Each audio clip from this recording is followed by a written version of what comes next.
আমরা তো ছোটবেলা থেকে শিখে এসেছি ভুট্টা, আর একে আমরা ভুট্টা বলে এখনো পর্যন্ত ডাকি। কিন্তু এখনকার বাচ্চা কাচ্চা সব কর্ন শিখেছে, কর্ন কর্ন করে।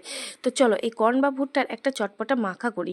এই চটপটা মাখা করার জন্য কর্নগুলোকে ভালো করে লবণ জল দিয়ে সিদ্ধ করে একটা ঝাঁঝরি গামলায় রেখে দিতে হবে।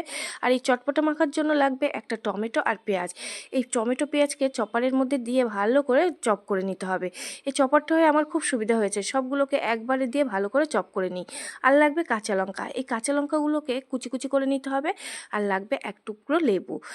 এই কড়াইতে এবার বাটার দিয়ে গরম করে নিয়ে এর ভিতর কর্নগুলো দিয়ে ভালো করে নাড়াচাড়া করে তার মধ্যে দিয়ে দেবো একটুখানি কাশ্মীরি লঙ্কার গুঁড়ো আর একটুখানি ম্যাগি মশলা। এইগুলোকে দিয়ে ভালো করে নাড়াচাড়া করে নিয়ে একটা বাটির মধ্যে নামিয়ে নেব। এবার বাটির মধ্যে এই যে চপ করে রেখেছিলাম সব এক এক করে দিয়ে দেবো, পেঁয়াজ, টমেটো কুচি, কাঁচা লঙ্কা কুচি, আর দিয়ে দেবো লেবুর রস। দিয়ে এবার এই চাট মশলাটা কিন্তু লাগবেই, চাট মশলা দিয়ে আর সামান্য বিট লবণ দিয়ে ভালো করে মাখিয়ে নিলেই হয়ে যাবে চটপটা মাখা।